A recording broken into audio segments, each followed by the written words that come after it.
पाकिस्तान में फिर एक बार 1971 जैसे माहौल बनने लगे हैं, जब भारत ने पूर्वी पाकिस्तान को तोड़कर बांग्लादेश का निर्माण करवा दिया था। ठीक वैसा ही गुस्सा कई सालों से बलूचिस्तान, सिंध, खैबर पख्तूनख्वा और पीओके में देखने को मिल रहा है। पहलगाम हमले के बाद इन इलाकों में प्रदर्शन और तेज हो गए हैं। पाकिस्तान की सेना और सरकार के खिलाफ हजारों लोग सड़कों पर हैं और प्रदर्शन कर रहे हैं।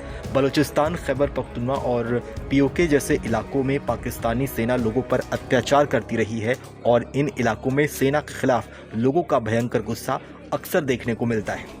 ऐसे में अब चर्चा ये होने लगी है कि भारत फिर से एक बार सैन्य ऑपरेशन कर पाकिस्तान के कई टुकड़े कर दे। पहलगाम आतंकी हमले के बाद भारत पाकिस्तान तनाव, विशेष रूप से भारत के द्वारा सिंधु जल संधि को निलंबित करने के बाद पाकिस्तान में आंतरिक असंतोष चरम पर है। पाकिस्तान का आर्थिक संकट, कई क्षेत्रों में सैन्य दमन और तेज होते अलगाववादी आंदोलन पाकिस्तान की अस्थिरता को बढ़ा रहे हैं। पाकिस्तान में बढ़ता आंतरिक असंतोष ही बांग्लादेश बनने की प्रक्रिया को याद दिलाता है। जाहिर है कि ये भारत के लिए एक मौका है कि वो अपने दुश्मन को और कमजोर कर सके। खास बात यह है कि दुनिया के बड़े बड़े देश भारत के समर्थन में है। रूस, अमेरिका, इजराइल जैसे देशों के साथ खाड़ी के मुस्लिम देश भी अब भारत का समर्थन कर रहे हैं। इसका मतलब ये है कि भारत पाकिस्तान से कूटनीतिक युद्ध जीत चुका है। विशेषज्ञों की माने तो भारत की कूटनीति से पाकिस्तान पहले के मुकाबले बेहद कमजोर स्थिति में है। रिपोर्ट्स की माने तो पाकिस्तान में इस वक्त 150 से ज्यादा आतंकी संगठन सक्रिय हैं। इन आतंकियों का काम पाकिस्तान की खुफिया एजेंसी आईएसआई के इशारे पर भारत में घुसपैठ और कश्मीर में आतंकवाद फैलाने का है।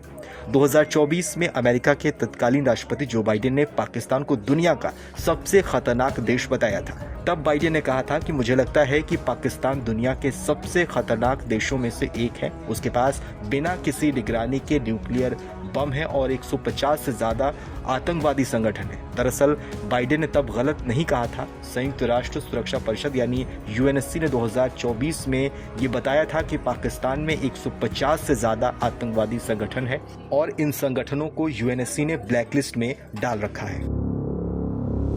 जैसे कि मैं सो रहा हूँ तो पिताजी को जगाना है मुझे, तो वो डायरेक्ट उठाने के बजाय, और हिंसा की परंपरा मेरे यहाँ नहीं थी सौभाग्य से, तो वो क्या करते थे कि उस कमरे में आ जाएंगे या बाहर से गुजरेंगे और चौपाई बोलेंगे, प्रात काल उठिके रघुनाथा मात पिता गुरु नावई माता। कभी कभी मैं गुस्से में उठ करके अरे पापा, तो चरण स्पर्श किया और सो गया। मैंने कहा अब मत उठाना।